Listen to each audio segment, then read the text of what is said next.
Hello and welcome, everyone. Thank you for connecting. This is the second webinar, part of the webinar series on gender-based violence entitled Social Protection for Prevention of and Response to Gender-Based Violence. This series is organized by DFAT, UNICEF, FCDO, and STAR, with the support from the socialprotection.org platform, and consists of 3 webinars that will take place between April and May. And this series is also accompanied by a sister podcast series, which also consists of 3 episodes, which are now already online on sp.org and are available for you to listen to. Before we start, I would like to share a few notes on housekeeping.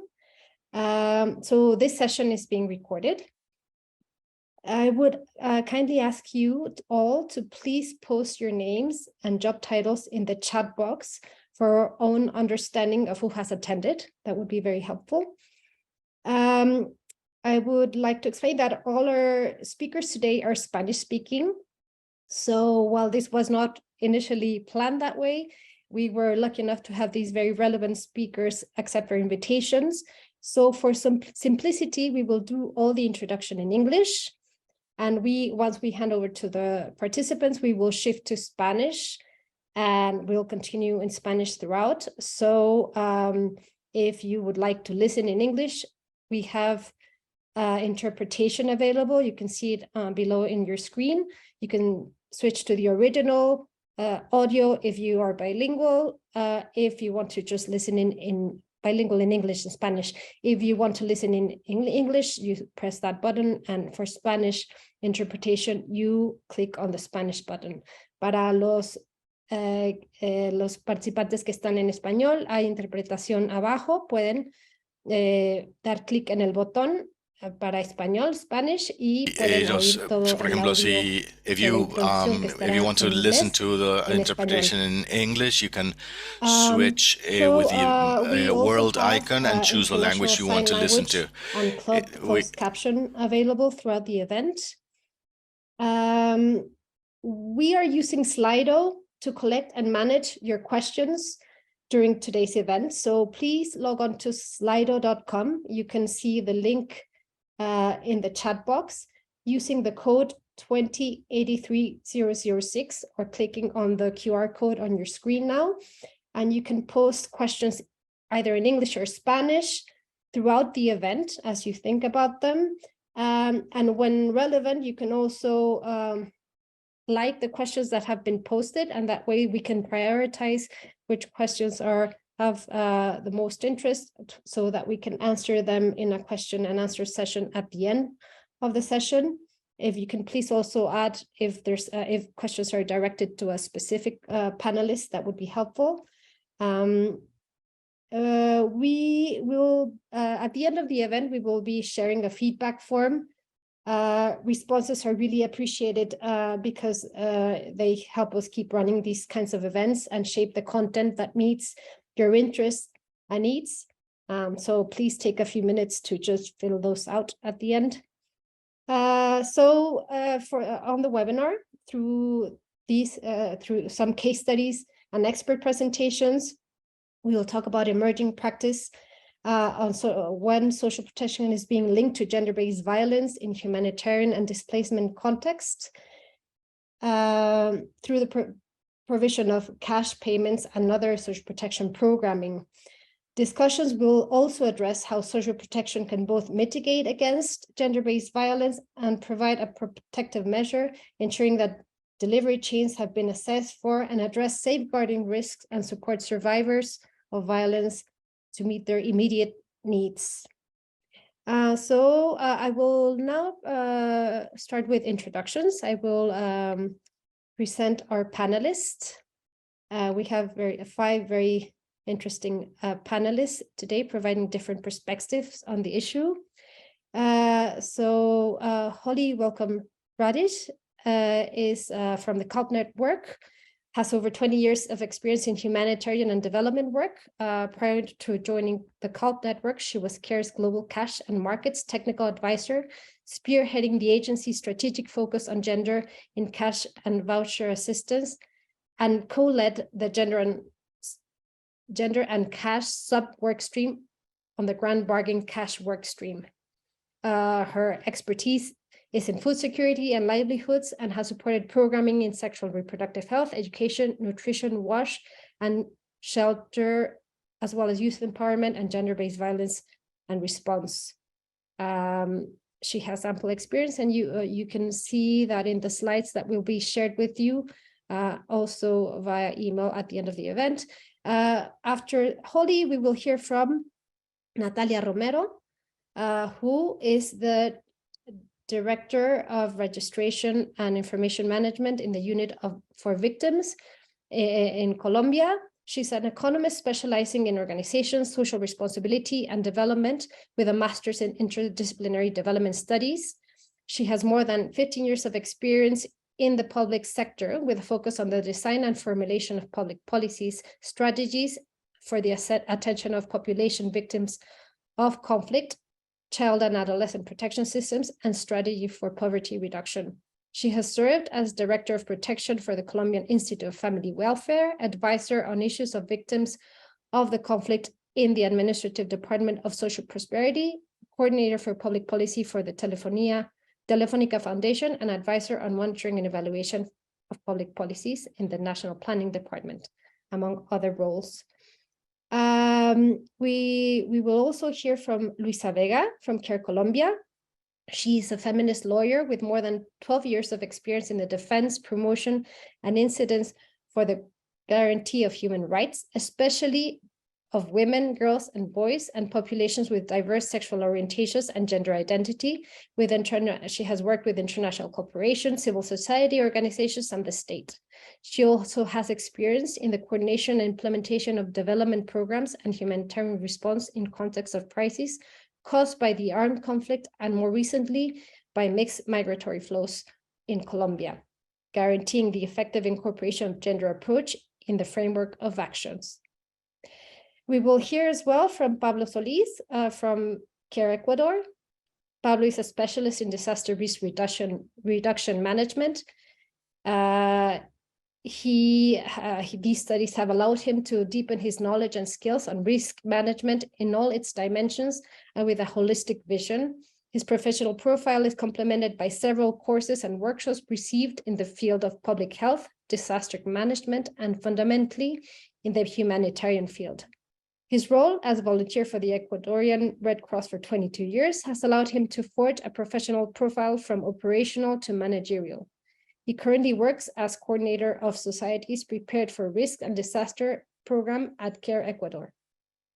And we will also hear from Adriana Ube from Mujer y Mujer, Fundación Mujer y Mujer in Ecuador.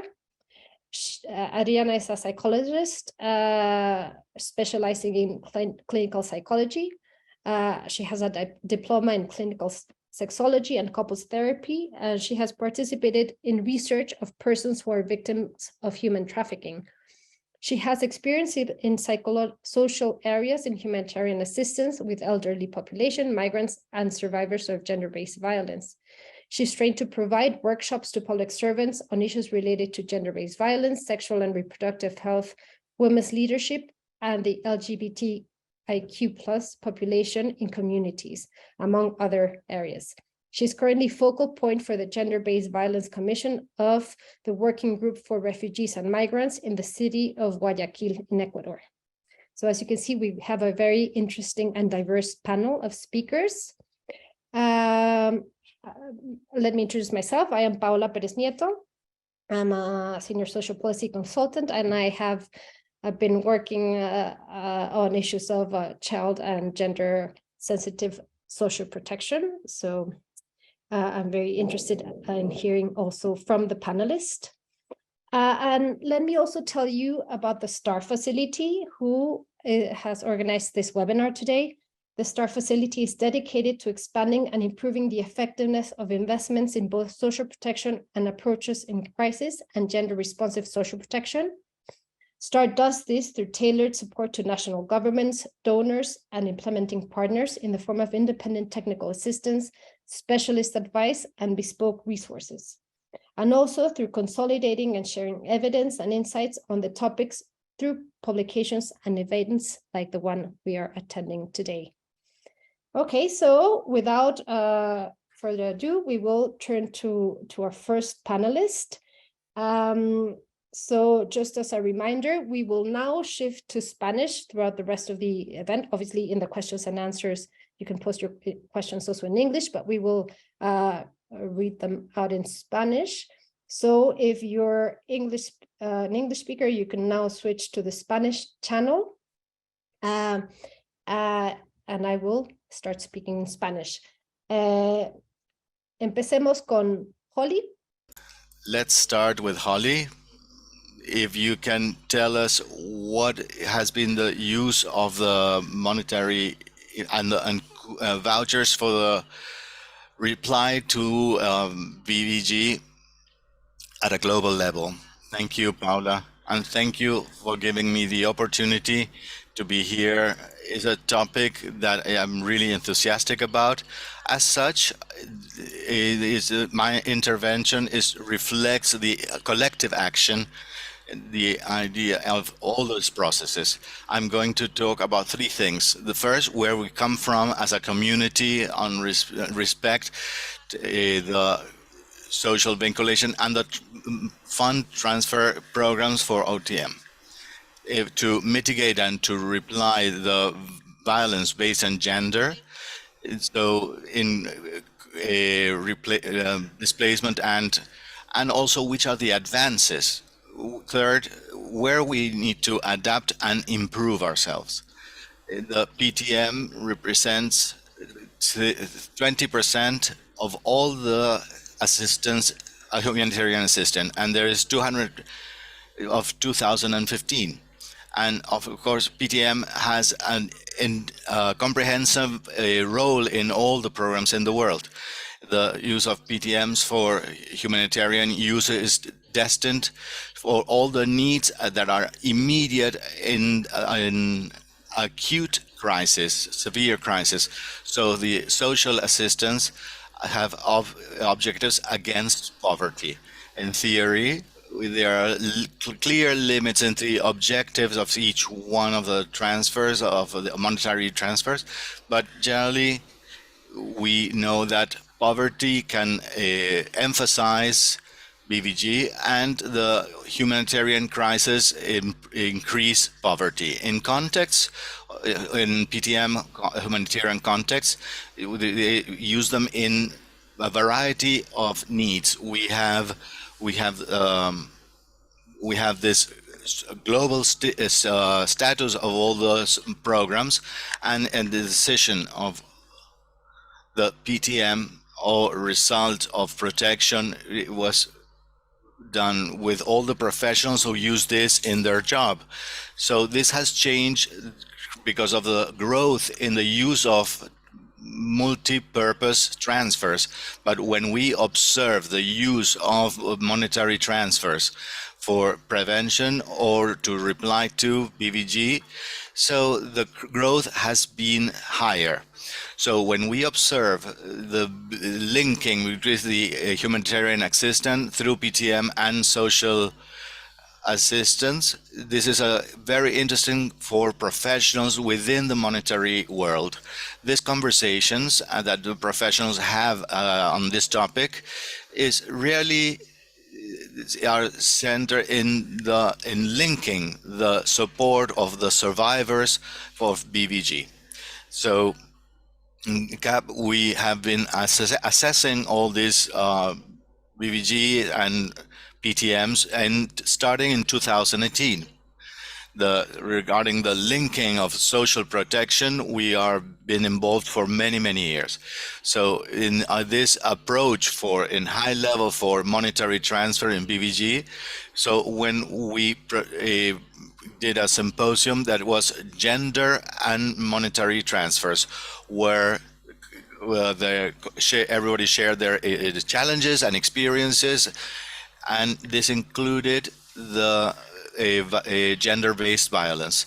So all the participants, we had an agenda for a collective action, that is a call for action for collective efforts of humanitarian effort. So we had this, we fill all the blanks of evidence and to develop capabilities or capacity. And after the summit, we worked with our network to elaborate a report with 8 different case studies with based on gender.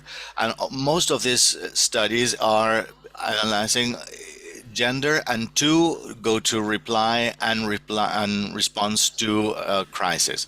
So we were active in the system to contributing to the debate through the subgroup on the gender work and the bargain.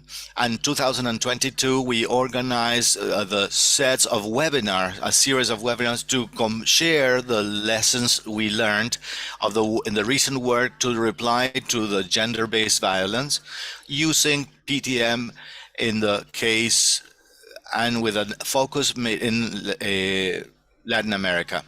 And with all this framework, which are the changes that we see locally? So I would like to show all the different areas we need to move forward. So as we see here, there are tools, that materials to reinforce these materials, and some years ago there was nothing about this. So now we have tools, we have guidelines, specific guidelines from certain agencies, and some institutional interagency support. So in this we have with PTM based in gender-based violence, and there are 2 different tasks. There is sites. Here's a site. There's a web page from the organization with Women's Commission, where there is a base with a very good information. These tools are really fantastic, and these guidelines are available and they exist in several languages, including Spanish.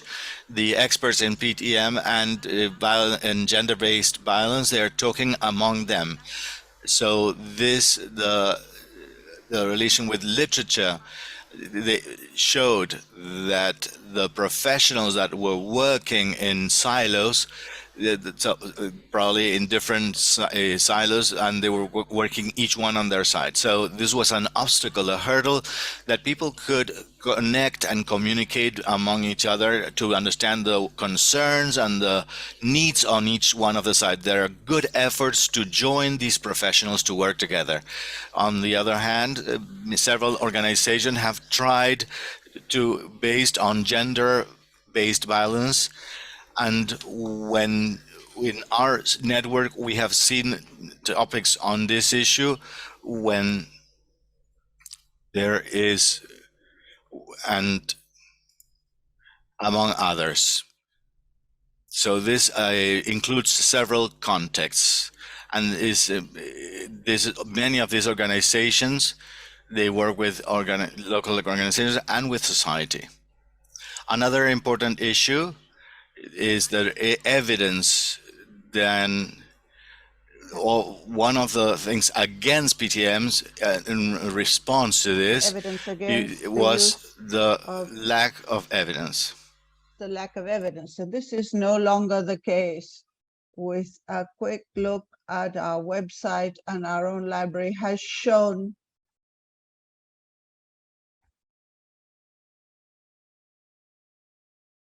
in the Philippines and Colombia and Ecuador, which we are going to hear about today in different contexts.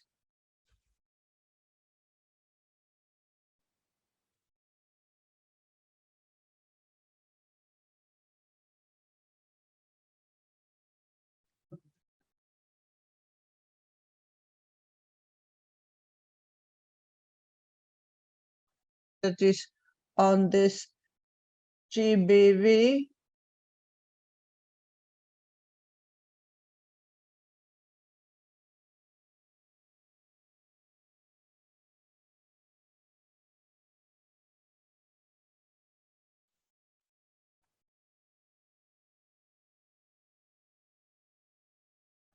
Risk mitigation,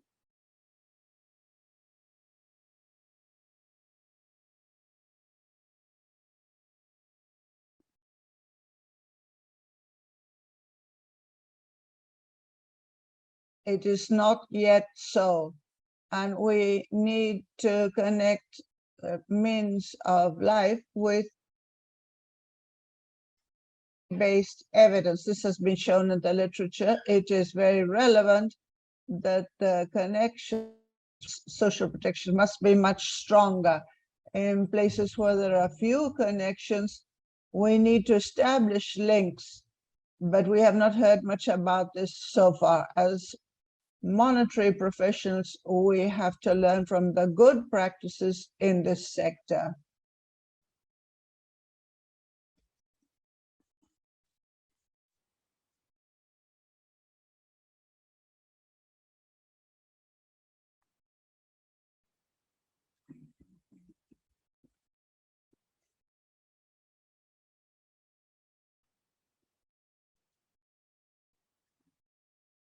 So much in humanitarian cases.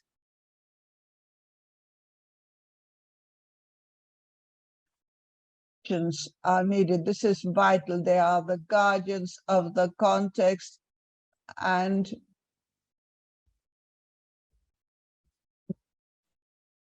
the evidence based on the process. We need more information on the intersection of between the people we are working with. We know that women suffer disproportionately, but we also need trans women and men, adolescents, children, people with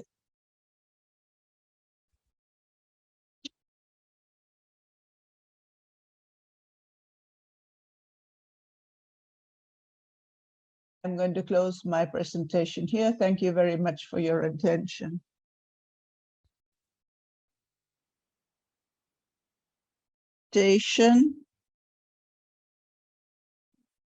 Holly in CVA and GBV, and where we are now and the areas where we can improve, and also the advances made. Now we go to Natalia Romero. Natalia, can you tell us about the initiatives of the Colombian government to decrease and to instrument social protection in populations affected by displacement and migration?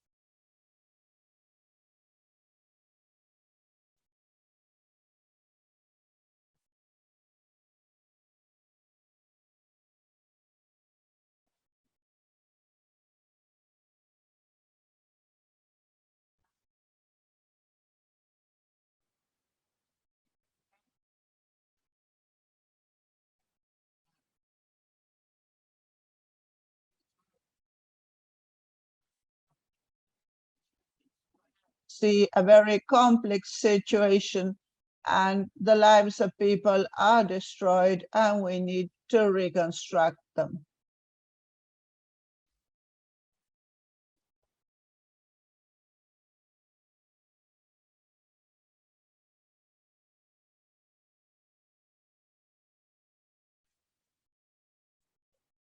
Need you to use a full screen for your slides. Could you increase the size so they are full screen?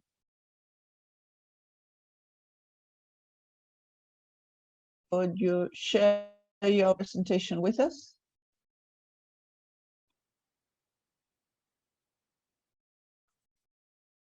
And Karen, who has all the presentations, can show your presentation.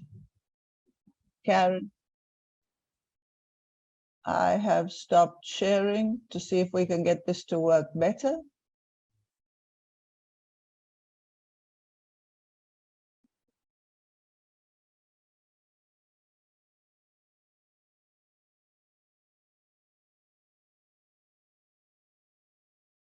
I think this is okay now.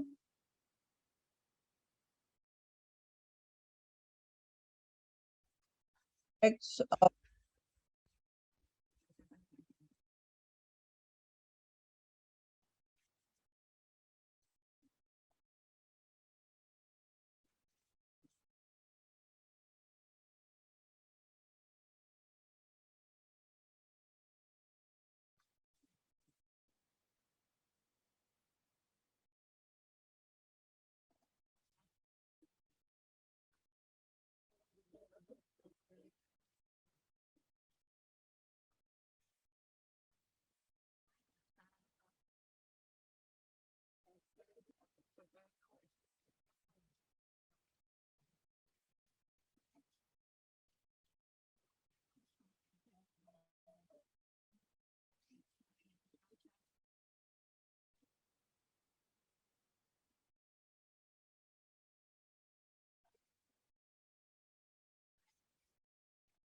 Today, more than 9,472,000, and of victims of the these, armed 8 conflict. Of billions these, are 8 victims of million forced have displacement. suffered Though forced this displacement, has and all this they route with become a this humanitarian forces to emergency. They leave have their displaced residential from areas. the In some places cases where where they these live. displacements are In some massive, cases, these are the massive context of displacements, and this humanitarian causes a action. humanitarian So problem. 52% of displacements are victims of 52% women, of displacement victims and are the women, levels of and the level of poverty in of the these levels, victim population is 3 these are in percentage higher of points the above regular the population. non-victim population.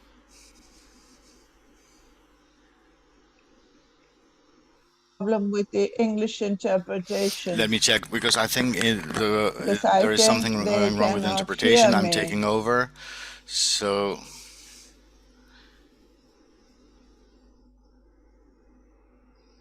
okay, when we're ready, we can The continue. interpretation is okay. Sorry for this.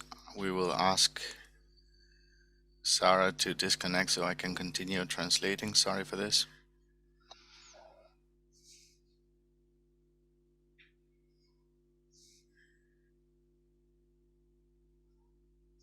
Okay, I will continue now.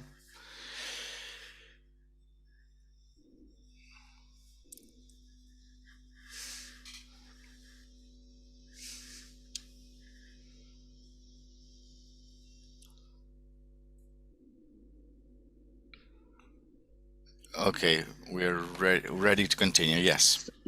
Okay, perfect. So as I said before, these women, they are in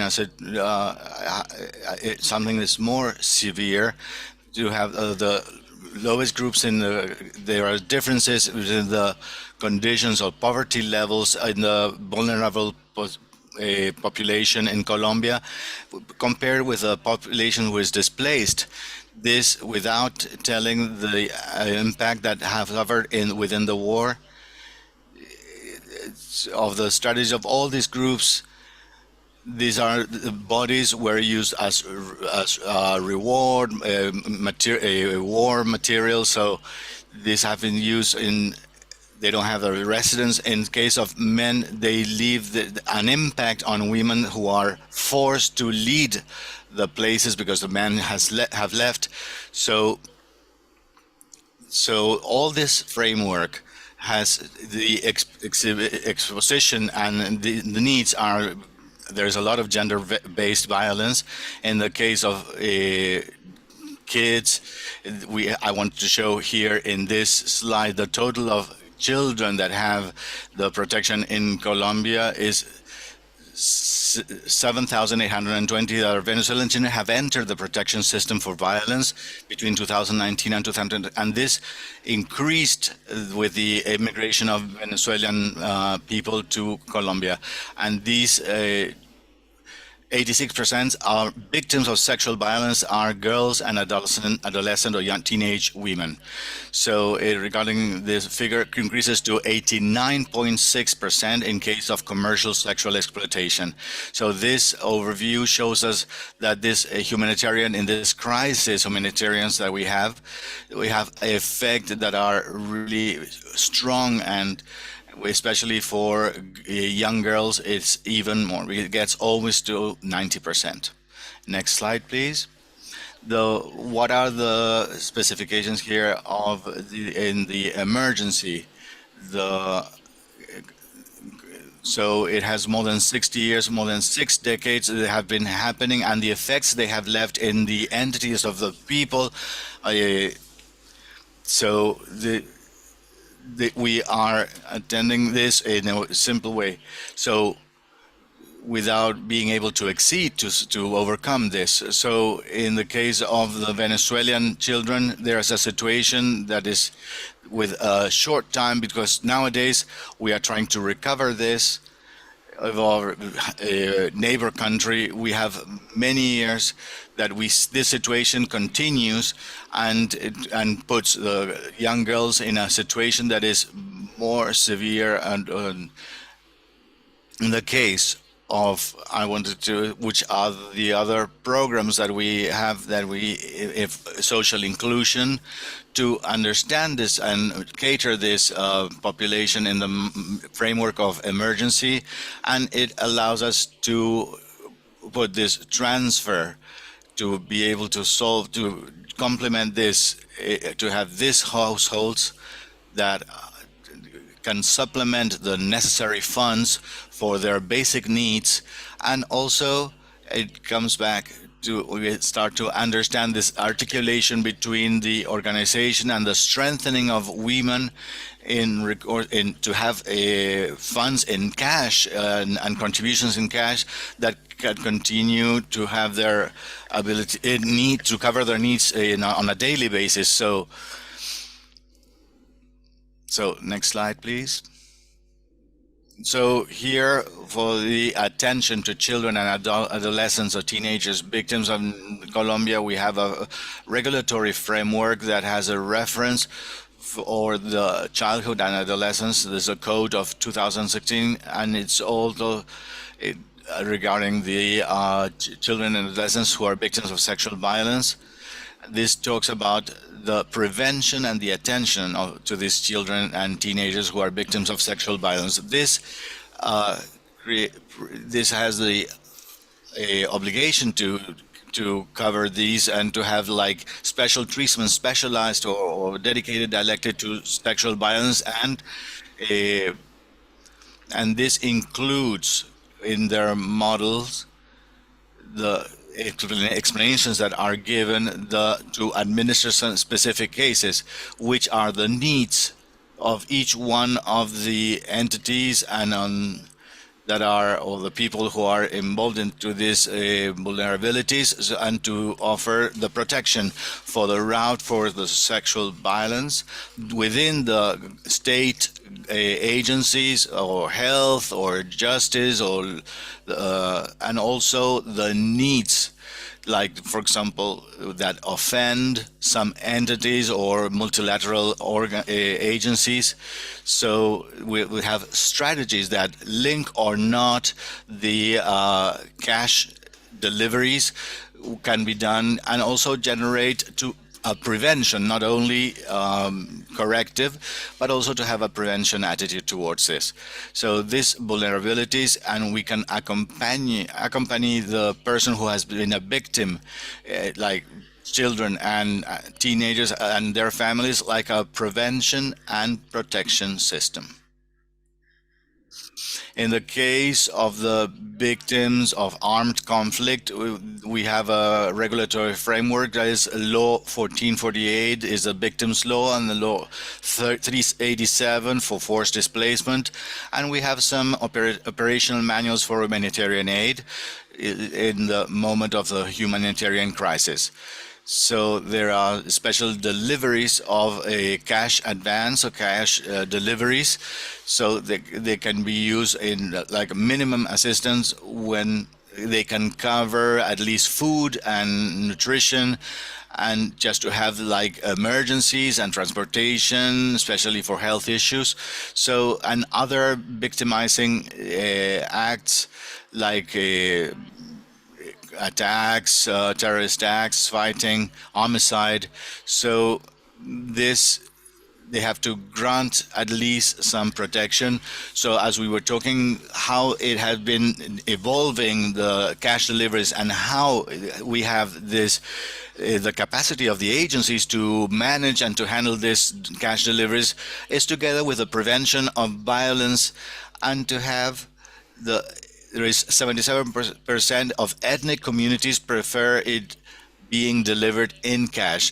So sometimes they can use this for lodging or food. They are asking nowadays that it could be done in cash. In the past, they did it directly with food and or different materials, and now they prefer to have cash. So because they have other needs, because they have special needs related to the violence they live within the households. So this is part of the activity we do as a humanitarian action.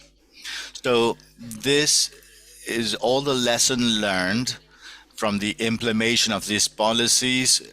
We have many years trying to identify which are the best way to cover the needs in this emergency context in all spaces where there was a possibility to generate and to have the risk of gender-based violence and on sexual violence, and the articulation between one and the other could improve and giving a better response to the needs to alleviate the household because of the stress made by poverty. That is one of the triggers of a gender-based violence. So it will transfer the.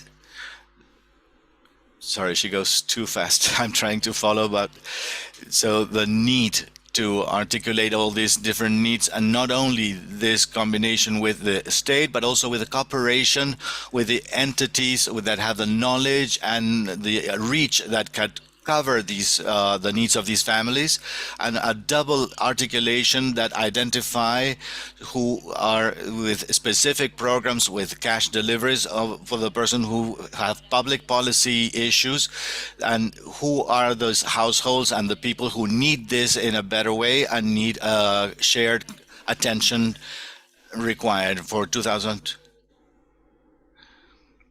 Okay, I have just 1 minute. The experience we have in 2020, in 2021 with the pandemic, with the COVID-19, many of the assistance that we were delivering in food or they were given in cash.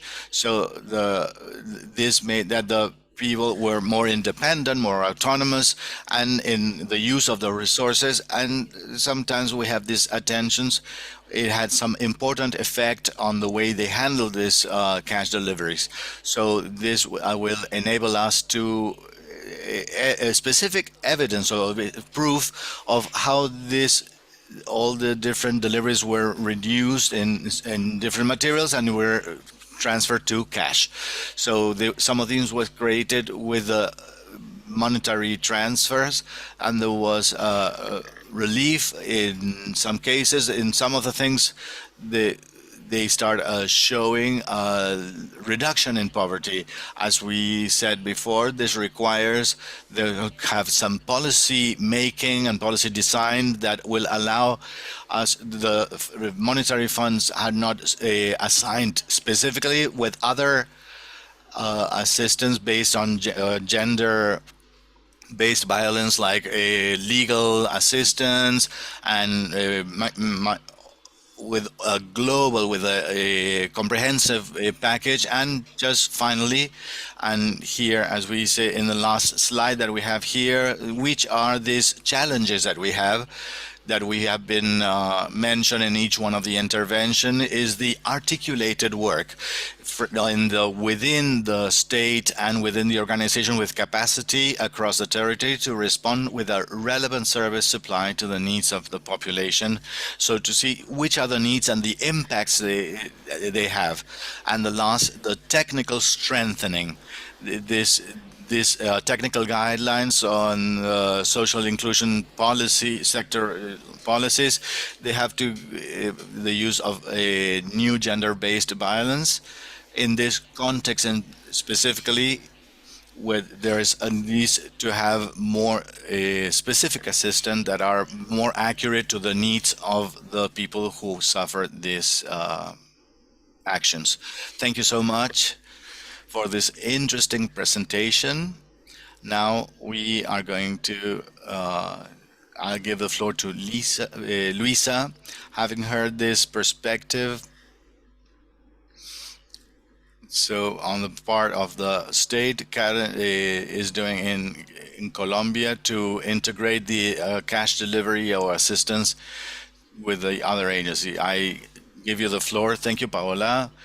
I will share my screen now.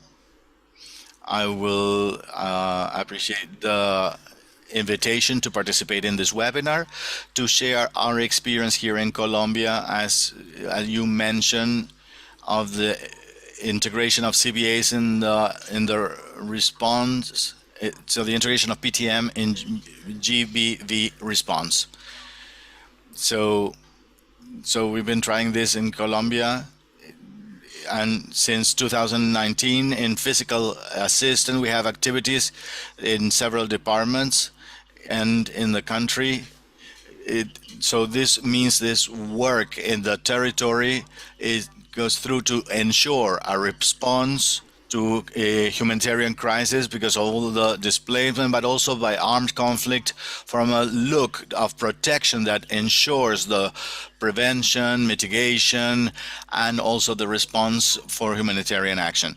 So this is part of the trademark of this work that we do with a special focus that will allow us to mitigate the risk, but also the needs, particular needs that the crisis has impact on women, men, or people with a special or sexual orientation. So this within this violence, these are emphasized in context of a crisis. I'm going to share with you the CARE Colombia to and all the good practices to reply on this. So it is important to mention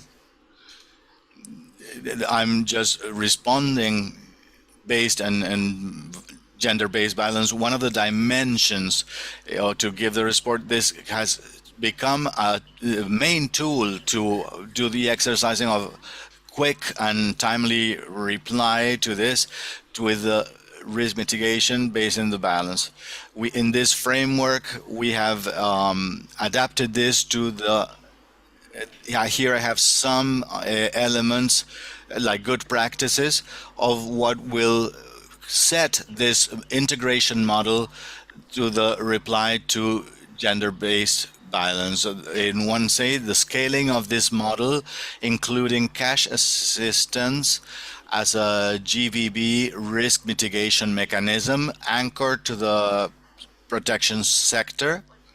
On the other hand, the criteria for identification and characterization of persons and risk of survivors of GBV as one of the standards that we have to be ensured to have a delivery that mitigate those risks through the cash management.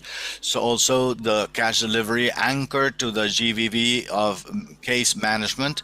This is not a response that is not independent or outside the system, but is necessarily, this is anchored to a specific exercise, a specific practice for the people who are in risk of violence, and the accompaniment and follow-up to identify possible risk in these cases. So how to identify this cash assistance allowed the safety or generated risk, or it was timely or not. It also, additionally, the importance to identify this in delivery process should be in cash, are related to case studies, are agile and timely. So we have a system that we can assess situation of duplicity or internal issues. So this will allow that women and who are at risk, they can do it, access to this assistant quickly and easily, and this will allow to do the mitigation of these risks. And this is for us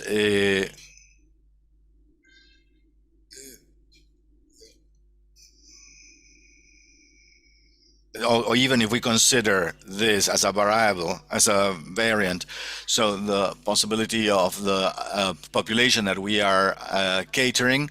So this is of the BG to choose the eligibility. So one of the main things is based on risk. So the cash that we anchor to the management, this is a cash for protection. This implies that in practice that 100% of the cases that we receive, the cases that receive, they have a more complex situation and risk. This, we share the service with a criteria, and additionally, we have with procedures that are operational procedures for the case management that include a special aside that how to handle to ensure minimum standards, so the cash management can reply to the principles and to the policy not to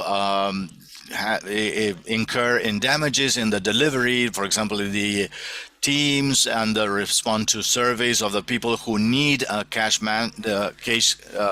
management, or they are in risk of the interaction of the vendor of the services. And this is very important because this has become a good practice too in the interaction with the vendors and the financial services. They create a relation because we are talking about the delivery of a cash assistance. So this has to be timely and accessible. So we have developed training models in violence and abuse, how to mitigate other risks that are associated to the cash deliveries and the implementation of this system. So in the criteria of eligibility for the case management, what is the type of violence, what is the type of offender, the population profile, if it's the offender is someone that is just, for example, the walking women that come from Venezuela, they are in a displacement process. So where are the vulnerabilities, their needs, the frequency of the facts, so all the risks that are associated to the context and the perception of cases, or the person who handles and manages the case. And this is an important because probably we will have a case of a woman that covers all the eligibility criteria, but the cash delivery, this would create additional risk so we have to pay attention to implement this eligibility criteria. So we would like to share with you a specific experience in the municipality of Caño in the north of Santander, and as I Holly mentioned before, to be able to count all the benefits and the cash deliveries, this can impact of the mitigation of risk and also in the gender-based violence. So we developed with Prodinco, so that is a local social assistant agency. We built two groups, and the management of these cases, how has been the impact of the the possibility of cash deliveries to the response. So we work with 200 women, surviving women, of the risk of GB in Ocaña, north of Santander, who received case management. There was a control group, another 100 women, and study group. So to see how this interaction could create an impact. Our base, we has a compendium of cash assistance and vouchers. So to be able to correct if there were any issues or mistakes. So here we have the main risks identified and mitigation measures applied. So if there is violence against women, for example, to have more economic autonomy or independence, so possibly of stigmatization of the women of this specific project, we could deliver to have 3 deliveries to a group of women to be able to measure these frequencies, can mitigate or not in a better way, in a higher way, all the different possibilities. So this is reflections based on this experience. So first, the GBV case management with integrated cash assistance reduce. Just a comment here.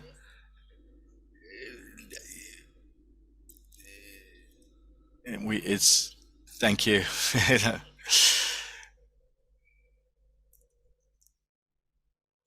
Okay. Okay, perfect. I see how I can find this balance between my speed and the pace talking and what I need to tell you. So I will do like a summary on this. So as the integration of the case management with integrated cash assistance reduce, associated with the risk associated with 12% of the cases that we accompany, more than the case managers that also receive that assistance without the cash assistance. And this the improvement in the capacity, in the economic capacity of the survivors that were able to receive this assistance. On a second place, the compared to the survivors who received the GBV case management only, no cash assistance. Survivors who received cash assistance reported there was a 29% more income in the past month. And this is very interesting because the frequency in the delivery indicated that women were able to an investment of those resources in a means of living, so they can have a better decision making and in their households to break violent cycles and to get a part of those offenders. So this we can unify, and this is key of the good practices. These are somehow based on the results and the dialogue with these women. We identified the strengthening of the households in context of emergency, humanitarian emergency, and also based on gender is key, so they can be more independent, so they can break violent cycles, and they can make decisions on their projects of life. So these are, as an organization within the territory, the reason why in this territory we have 2 projects to strengthening the women entrepreneurship and to also give food safety. And one of the good practices and the lessons we include here, the risk matrix and the risk assessment that has to be present in all the cycle of accompanying, not only in case management, but in the case that we deliver the cash assistance.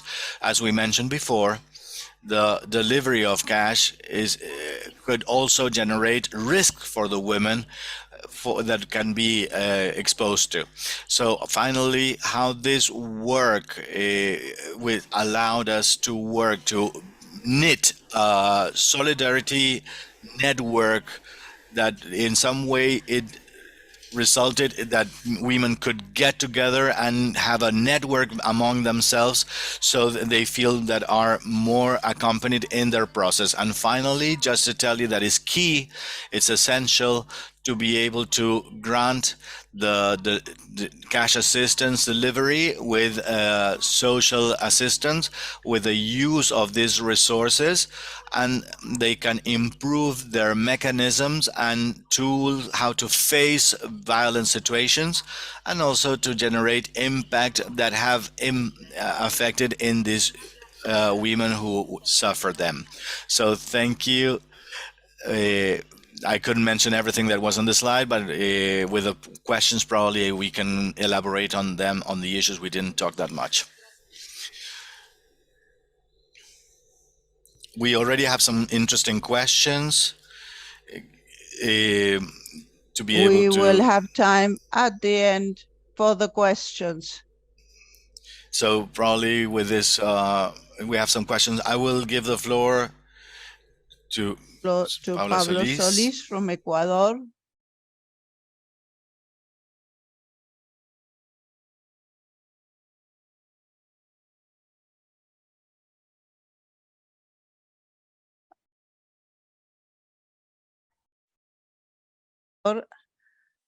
And the CVA.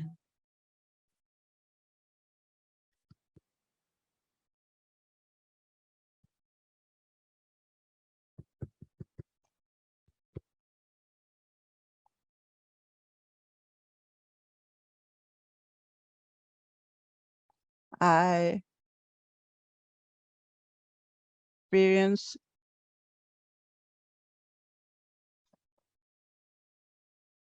CVA with prevention and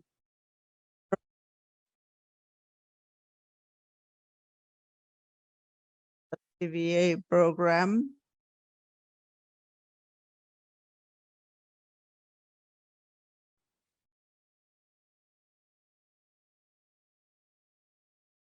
Thoroughly proved. Pablo, permíteme detenerte un momento. Perdón, algo pasa nuevamente en el audio en inglés que no se esté escuchando. Podemos checar que esté Sorry, en marcha. can you hear me? Can you hear me? 1, 2, 3, 4. Can you hear me? 1, We 2, can 3, hear you 4. now, Sarah. You can hear Yes. me. Okay, I will continue I can with the hear you now, Sarah. translation then. Okay. Okay. Okay. Ya, Pablo, adelante.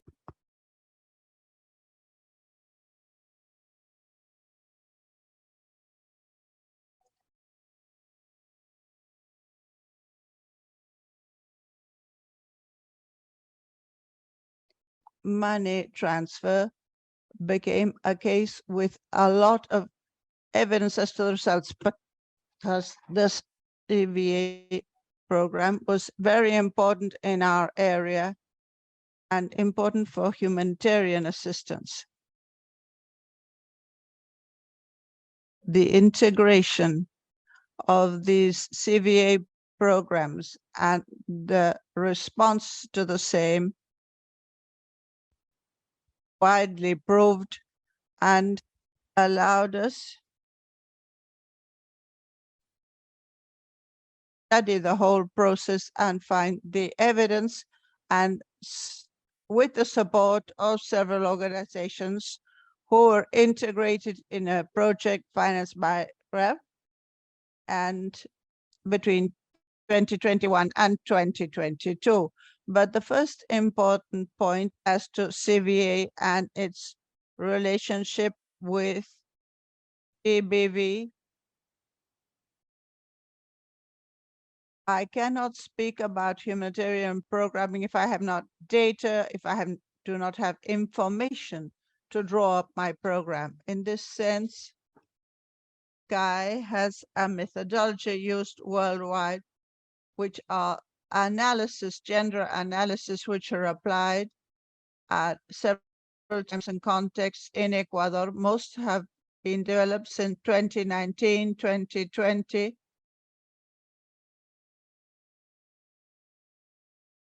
The pandemic, COVID, and these gender analysis have given us a lot of information, which has allowed us to take decisions as to humanitarian programs, gender, and the elements on which we have to concentrate to achieve prevention and response to this violence.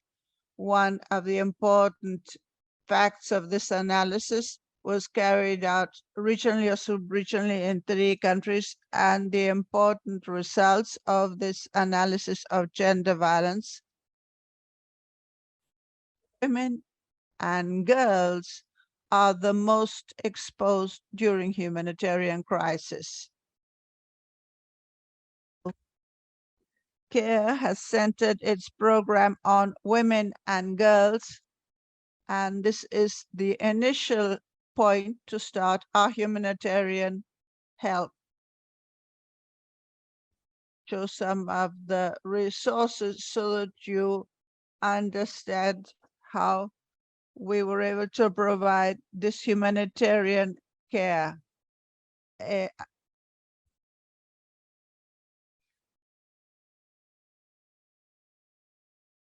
Information and equipment are basic, and girls are the target population. This is a very important step. Cannot speak of a process without hearing from the actors. We must query humanitarian agencies as to what point are we targeting the population that requires care? How are we drawing up our project? Because we have to query up to what point are we in the correct position in as far as these projects affect people, the target people, without leaving aside the voices of the women and girls. But this requires a lot of effort, a lot of tools to be able to consider these voices within this humanitarian program. And we will see the results of this experience in the next few slides. Need a case management with protection routes, with support circles, and other elements which go together with humanitarian care from the psychosocial point of view. Accompaniment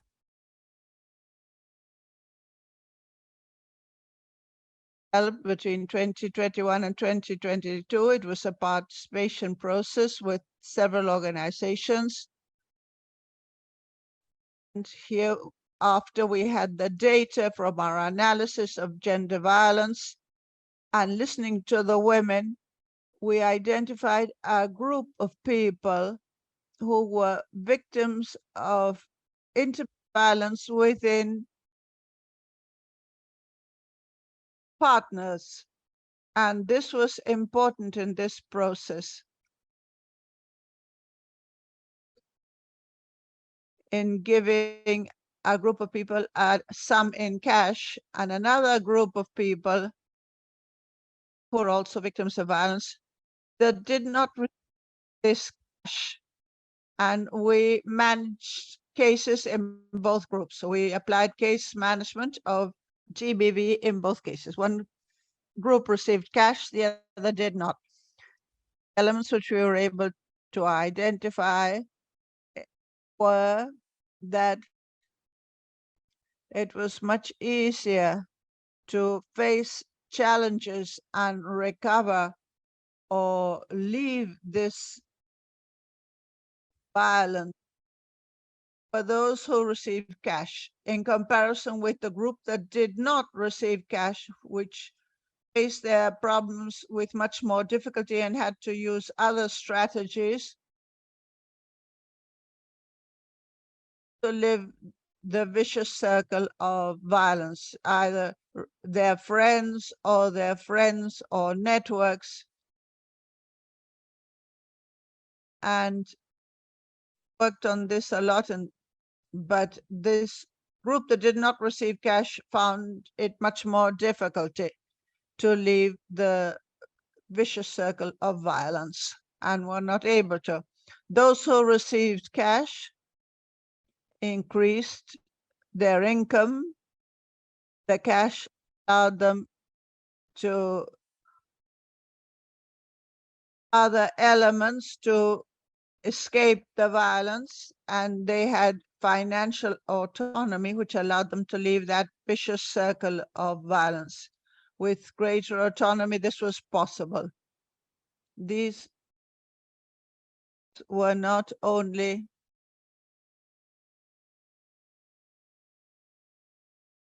we work with the delivery of cash, but we carry out careful case management.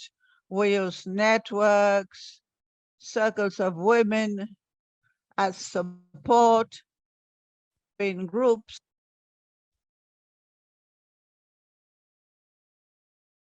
Management of these people to allow them to leave these vicious circles of violence. Here you can see the data involved in this process, different nationalities.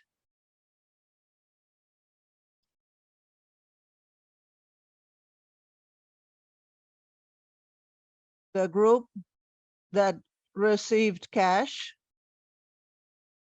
the cash group, improved their well-being, both that of the survivors and their close relatives, such as children. They improved their mental and psychological health. They increased their resilience, and they showed greater levels of power to overcome the challenges posed by the violence and to avoid returning to the vicious circle of violence. So finally, the evidence is a very strong evidence seen in this study, which we carried out and which I'm sharing with you in this chat so that you know in greater detail the results of this process carried out in Ecuador, and which, of course, I repeat, the cash group, the delivery of cash has been very useful, but alone it is not the solution. It requires integration, institutional and state integration, social protection. The role of the state cannot be left out of this process of social protection. And what the organizations did was to increase this support of the state and using methods which allowed us to hear the voices of the women and girls and place them in the center of our humanitarian programs. So I once more invite you to find in the chat a few resources complement your humanitarian programs. We are carrying out the different tools we have used, which may help you in this process of transfer of humanitarian help related to GBV, and which are also useful in all humanitarian processes. So now I end. Paola,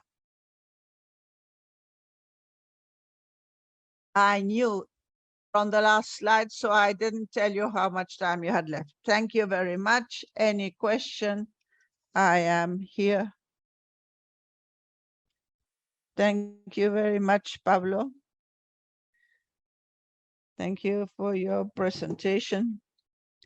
And we go to our last speaker.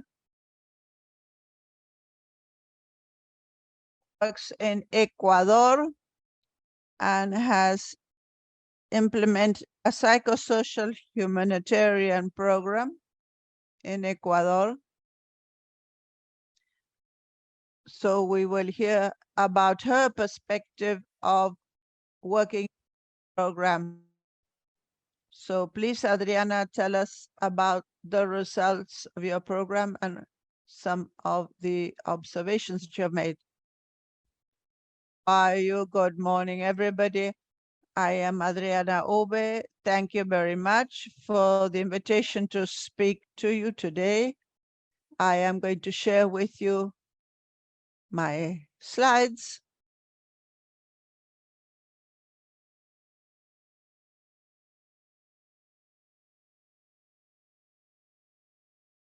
add to what Pablo said, our organization works in Guayaquil locally, and we center our attention on evaluation of GBV cases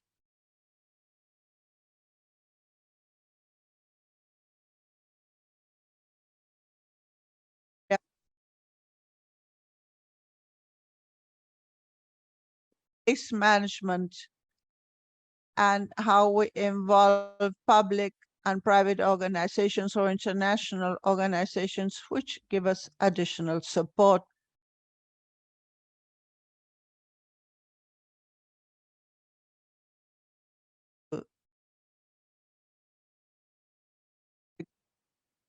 Cases evaluation process has two different stages. First, when we receive a case which is referred from other organizations, so there we have an initial file, historical background of the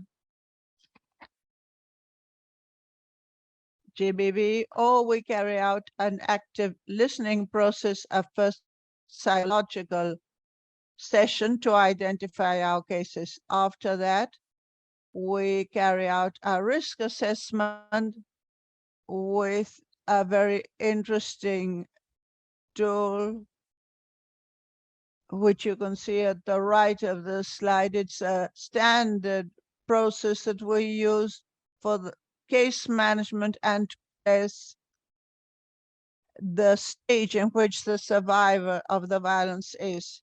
So we strengthen the survivors' capacities, we identify their needs, their psychosocial reparation or rights restitution, or if we have to act urgently to mitigate this violent risk of this person.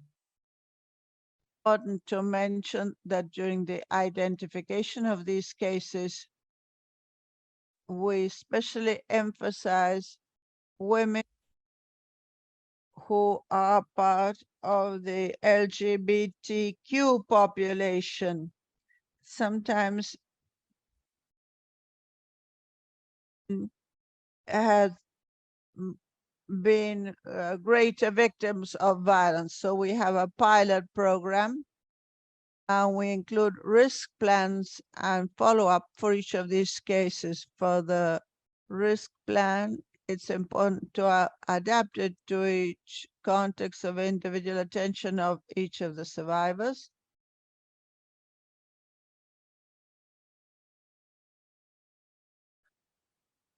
Cash delivery, CVA, and we carry out a follow-up of these people who receive cash assistance, what they spend the money on: food, household supplies, accommodation, livelihoods, clothes, and we try to mitigate the risk and carry out a good follow-up to prevent any danger due to this gender-based violence. Also follow up the rupture of the relationship if the violence continues, or if they have a tendency to return to their honeymoon period, if the victim continues to live with the aggressor, if there are people in her care, if she is pregnant, the fact, what type of violence the survivor has suffered, and information as to the protection if the person has already claim about the situation of violence. This is all important to be able to provide cash assistance so as not to put the victim in further danger or the survivor. It is important in this process include other international cooperation institutions, because as well as the cash delivery, try to provide complementary assistance. If the money is used for enterprise, common because they need to create spaces. So what if they use the money for food, for accommodation? The organizations play an important role supporting and complementing this cash assistance to survivors. Also work with public institutions, the prosecutor's office, Council for the Protection of Rights, which are very basic entities which allow us to provide protection measures for the survivors. For the cash assistance delivery, we have a management of a mitigation and monitoring plan to prevent violence due to the delivery. We make sure, speaking to the survivor, that the aggressor is far away, that protection measures are in place, that the survivor is living with somebody within their support network, and to carry out an accompaniment. Since many people who have received cash have sometimes never used ATM, so we had to give them instructions so they could read and how the delivery would be made through an ATM. And we had to determine if the beneficiary could money from the ATM, as we accompanied them for safety reasons. In all cases, public institutions have accompanied them, and this has been a very important role for these public institutions who have complemented our work. This is the way we have carried out our assessment, and now ready for any questions. Thank you, Adriana.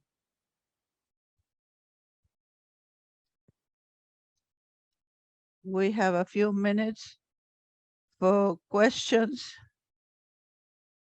If you have any other questions.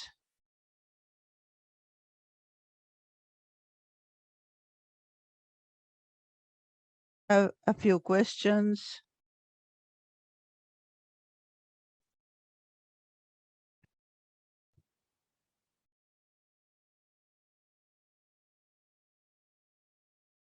First question, the cash delivery to homes.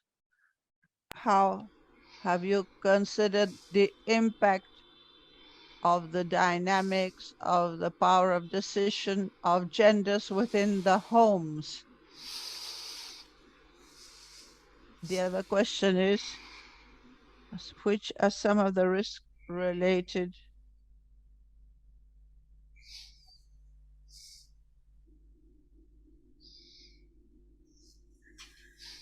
with young people who can be excluded from their own homes?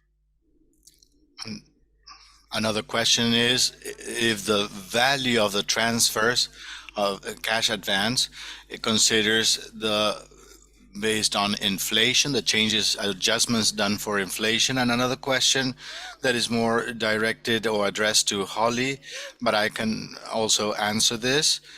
You mentioned the focus based on survivors in some of these cases, humanitarian of a big scale, large scale in origin, different multiple origins of the crisis. The GBV is huge. How can you balance this focus, but also give on specifically on each person and also in a large scale? And how can we give this in the context of social protection? So these are the 4 questions that we have for so far. So who would like to start answering these questions? Holly, yes. As you said before, one was addressed directly to me. I'm going to try. I'm not a person that I work daily on this, but I'm going to reply regarding the value theoretically. and also this balance between scale and particularities, and differentiated attention to survivors. So good practice is the value of the transfer has to be based the plan of the case management, like social worker or anyone who working with a person who is a survivor. So it means that there will be they cover their needs, assess their needs, and to see all the organizations are offering to identify the amount of a transfer that will allow make a change in the life of this survivor. So there are some limitations in some cases in contexts like transfers of this are related to an amount that based on the assessment of a basic food or basic or essential food basket. So this is we cannot exceed this amount. So the colleagues in Ecuador and Colombia probably can mention this. This value they should be based on this basic basket. So this this is based on this food basket or essential food basket. So it depends on the inflation that affects some of these countries. So another issue, the balance between scale and to offer personalized or customized services. This is a big challenge. It's huge. So when we're talking about humanitarian response, the most important thing is that we have seen in the delivery of monetary assistance in when the case management is comprehensive for all the survivors is to have attention or assistance channels or routes. So that's what it was already mentioned. We have to map what is the offer of different NGOs or UN organization and also the state agencies. Where can we cover the needs of these people in need? So we know that the case management is individual. So this is a very slow process. Is a process that to have the right personnel or the right staff who has the capabilities, the skills to deal with his people, and also if this money transfer would put this person at risk or will cover a need this person has. Okay, please go ahead. And I would also to refer to the first question that they wrote regarding the strategy to mitigate risk in family environment. So it will be, this is a question that is really important because in fact, in the presentation, we already mentioned this, and Paula also mentioned this, the importance of the assessment of the risks in the moments of the delivery of the cash. So when you have a case management, the people who are survivors of GBV, so we have to do an assessment. We build a case plan. So in this case plan, we have legal assistance and social assistance. So we have the criteria of eligibility if we're able to deliver this cash transfer or not. So in this case, it is a risk assessment matrix.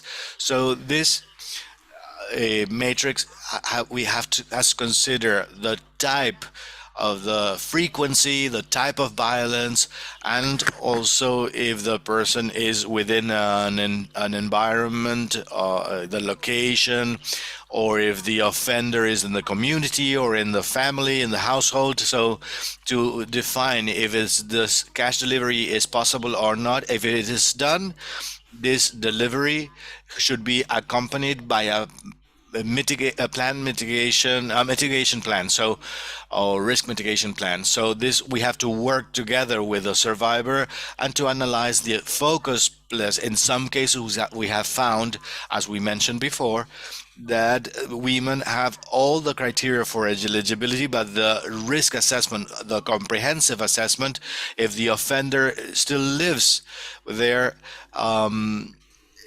this will imply a higher risk, and in this case we have to define how we can deliver that cash without exposing that person to the risk.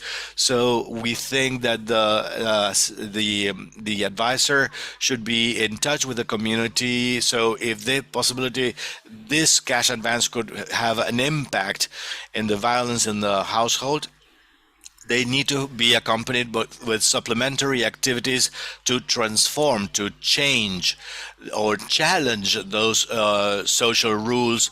Like this could link people within the family, not only the person and the close circle. So we can create a network within all the people surrounding the survivor to assist them, and this will help us in a better decision-making process. So this will improve the whole approach. So thank you, Luisa, for this detailed reply.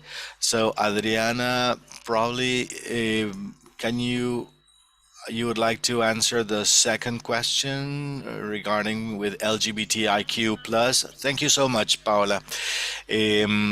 Yes, effectively, beyond the goal of the pilot plan, care in the, for example, in same-sex couples, we identified a gender violence within the family circle, also in public spaces. And it's also important to mention that the case management, specifically in the violence within the household, created very supplementary process, because if the family is the one that is performing this violence, we are looking for a specific lodging possibility for the person, so they can be removed from the house where the violence took place. So, and this cash advance helps in the independence process of this person.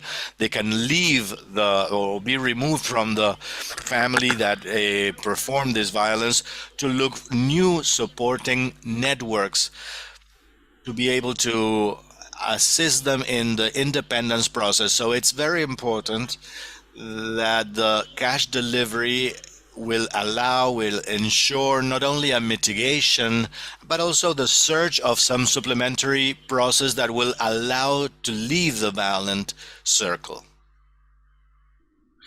Thank you, Adriana. So we just have 2 minutes. I see that Natalia has her hand raised. So yes, I would like to, I just wanted to mention, to do the linking of this social protection, to refer to the Colombian case where we have a system to identify the beneficiaries. So this will allow us to feature the characteristics of the population and apply the different social protection methodologies.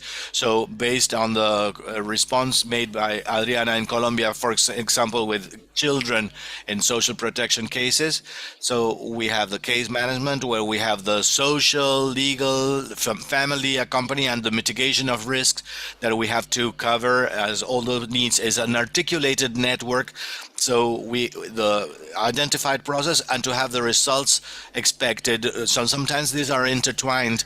So in the ensure that people who have been vulnerable for this violence, and to articulate the assistance to these people that are at risk and in need.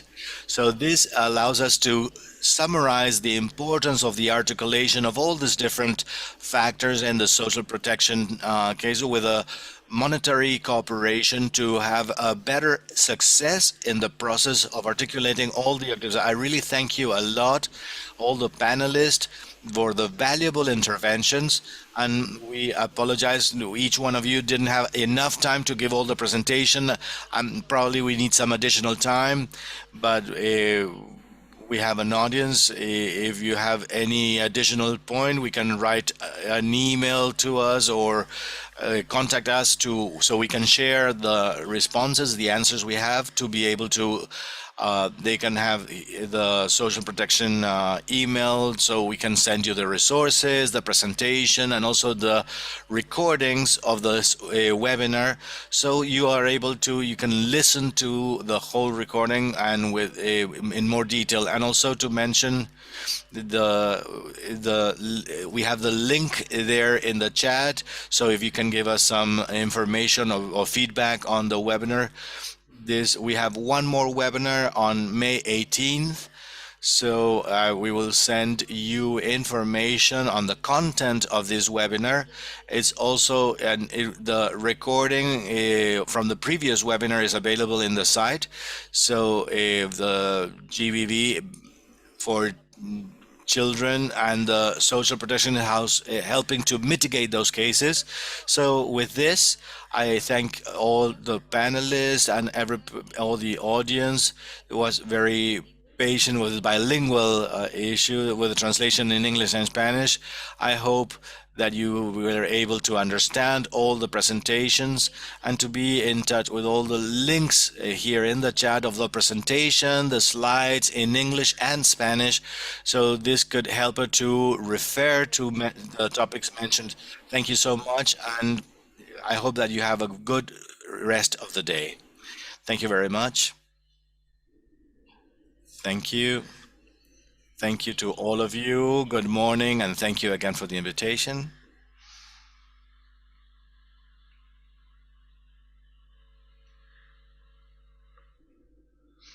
Thank you. Goodbye.